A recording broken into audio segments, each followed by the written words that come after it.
Welcome to the Gentle Paragraph. Tonight, I'll be reading you The Alchemist by Paulo Coehlo.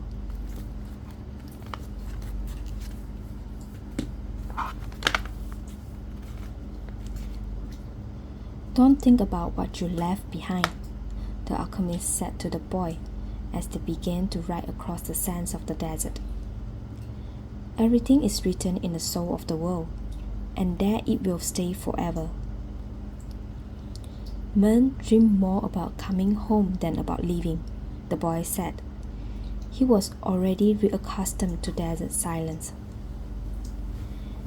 If what one finds is made of pure matter, it will never spoil, and one can always come back. If what you found was only a moment of light, like the explosion of a star, you will find nothing on your return. The man was speaking the language of alchemy, but the boy knew that he was referring to Fatima. It was difficult not to think about what he had left behind. The desert, with its endless monotony, put him to dreaming. The boy could still see the palm trees, the wells, and the face of the woman he loved. He could see the Englishman at his experiments, and the camel driver who was a teacher without realizing it. Maybe the alchemist has never been in love, the boy thought. The alchemist rode in front, with the falcon on his shoulder. The bird knew the language of the desert well, and whenever they stopped, he flew off in search of game. On the first day he returned with a rabbit, and on the second with 2 birds. At night, they spread their sleeping gears and kept their fires hidden. The desert nights were cold, and were becoming darker and darker as the phases of the moon passed. They went on for a week, speaking only of the precautions they needed to follow in order to avoid the battles between the tribes. The war continued, and at times the wind carried the sweet, sickly smell of blood. Battles had been fought nearby, and the wind reminded the boy that there was the language of omens, always ready to show him what his eyes had failed to observe.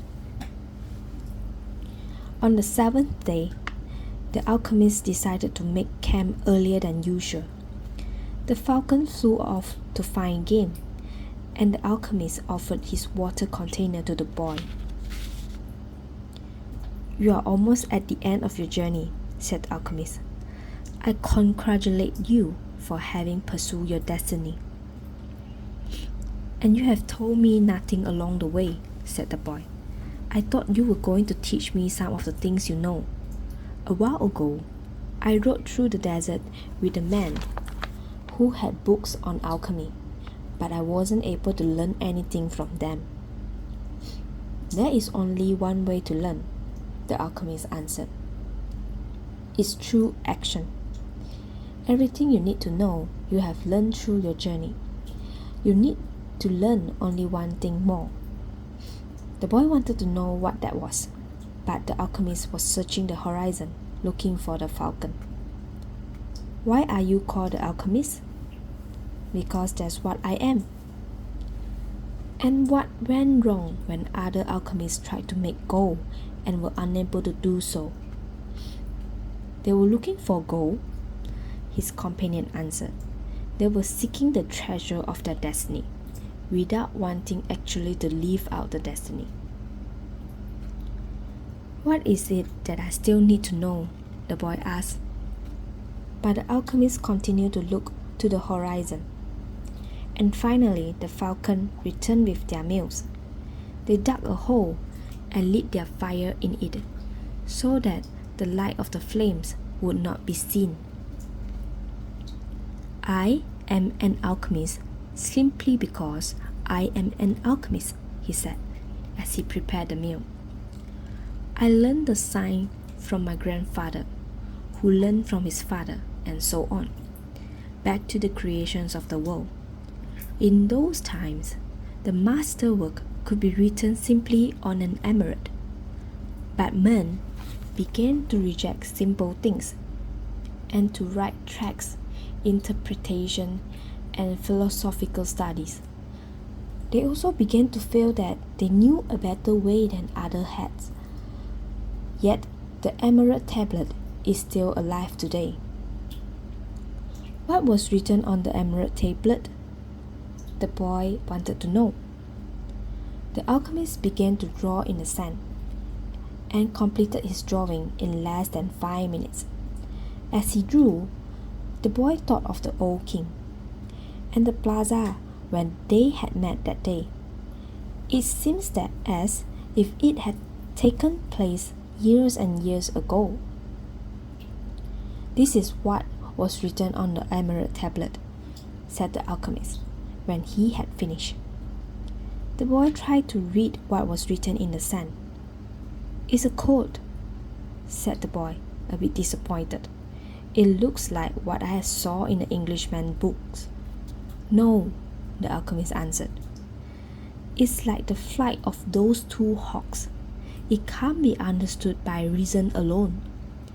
The emerald tablet is a direct passage to the soul of the world.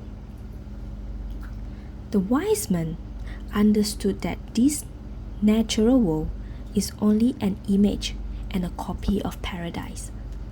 The existence of this world is simply a guarantee that there exists a world that is perfect.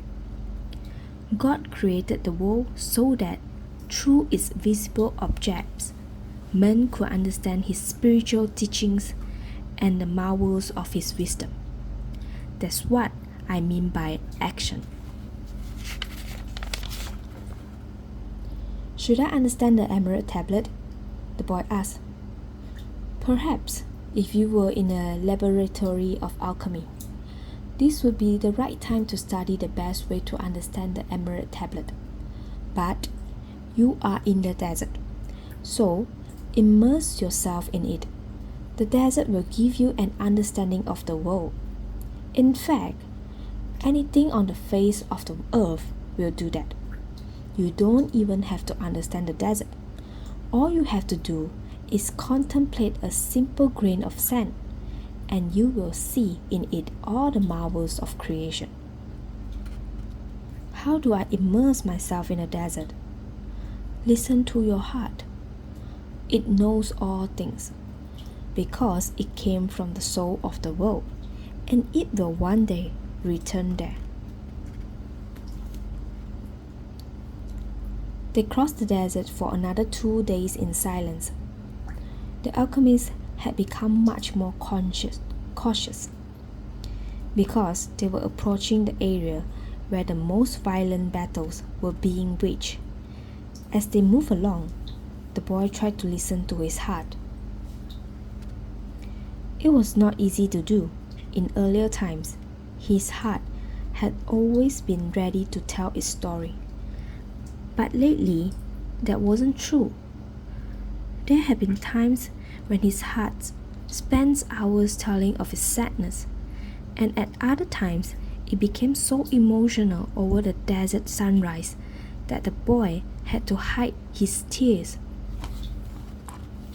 His heart beat fastest when it spoke to the boy of treasure, and more slowly when the boy stared entranced at the endless horizons of the desert.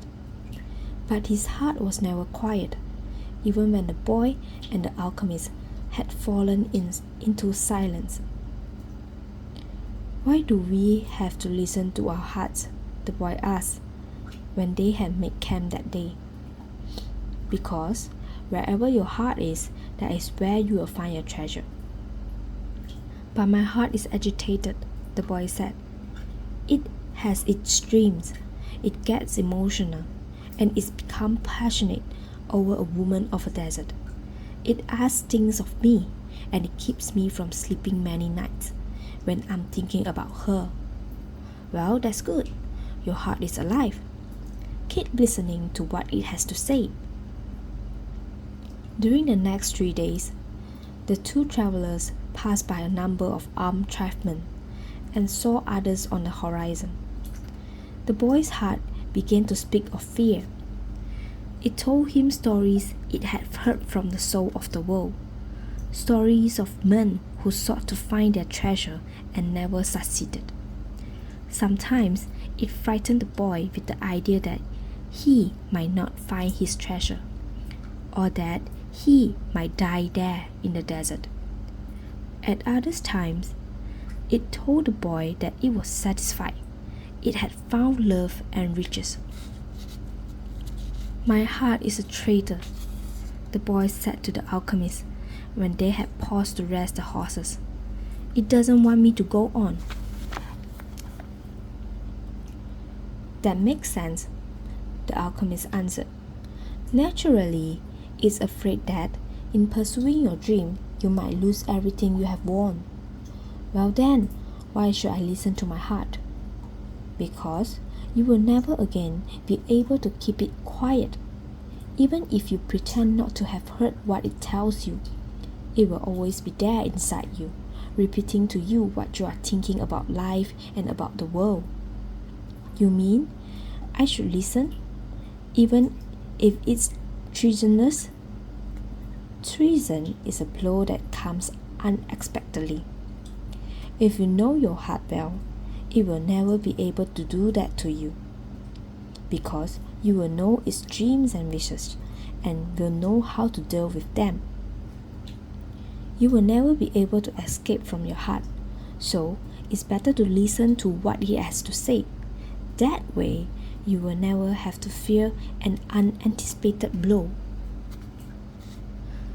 The boy continued to listen to his heart as they crossed the desert. He came to understand its dodges and tricks, and to accept it as it was. He lost his fear and forgot about his need to go back to the oasis, because one afternoon his heart told him that it was happy. "Even though I complain sometimes," it said, "it's because I'm the heart of a person, and the people's hearts are that way. People are afraid to pursue their most important dreams because they fear that they don't deserve that, or that they'll be unable to achieve that. Their hearts, become fearful just thinking of loved ones who go away forever, or of moments that could have been good but weren't, or of treasure that might have been found but were forever hidden in the sands. Because when these things happen, we suffer terribly. My heart is afraid that it will have to suffer," the boy told the alchemist one night as they looked up at the moonless sky. "Tell your heart that the fear of suffering is worse than the suffering itself, and that no heart had ever suffered when it goes to search of its dreams, because every second of the search is a second's encounter with God and with eternity. Every second of the search is an encounter with God," the boy told his heart. "When I have been truly searching for my treasure, every day has been luminous, because I've known that every hour was a part of the dream that I would find it. When I have been truly searching for my treasure, I've discovered things along the way that I never would have seen had I not had the courage to try things that seem impossible for a shepherd to achieve." So his heart was quiet for that entire afternoon. That night, the boy slept deeply, and when he awoke, his heart began to tell him things that came from the soul of the world. It said that all people who are happy have God within them, and that happiness could be found in a grain of sand from the desert, as the alchemist had said, because a grain of sand is a moment of creation, and the universe has taken millions of years to create it.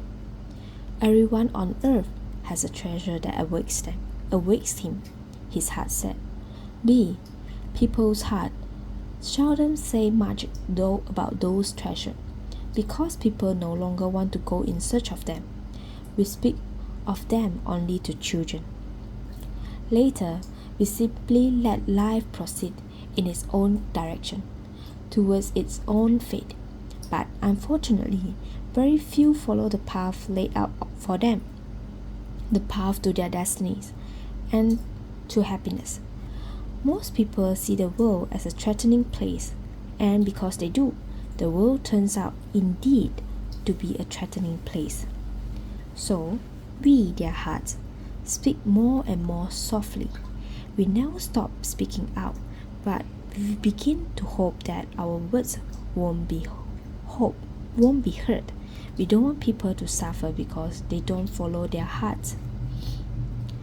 Why don't people's hearts tell them to continue to follow their dreams? The boy asked the alchemist. Because that's what makes a heart suffer most. The hearts don't like to suffer. From then on, the boy understood his heart. He asked it please never to stop speaking to him. He asked that when he wandered far from his dreams. His heart pressed him and sounded alarm. The boy swore that every time he heard the alarm, he would heed its message. That night, he told all of this to the alchemist, and the alchemist understood that the boy's heart had returned to the soul of the world. So, what should I do now? The boy asked. Continue in the directions of the pyramids, said the alchemist, and continue to pay heed to the omens. Your heart is still capable of showing you where the treasure is. Is that the one thing I still needed to know? No, the alchemist answered. What you still need to know is this. Before a dream is realized, the soul of the world tests everything that was learned along the way. It does this not because it is evil, but so that we can, in addition to realizing our dreams, master the lesson we have learned as we move toward that dream. That's the point at which most people give up. It's the point at which, as we say in the language of the desert, one dies of thirst just when the palm trees have appeared on the horizon. Every search begins with beginner's luck, and every search ends with the victor being severely tested. The boy remembered an old proverb from his country. It said that the darkest hours of the night came before the dawn. That's all for today. Thank you for watching.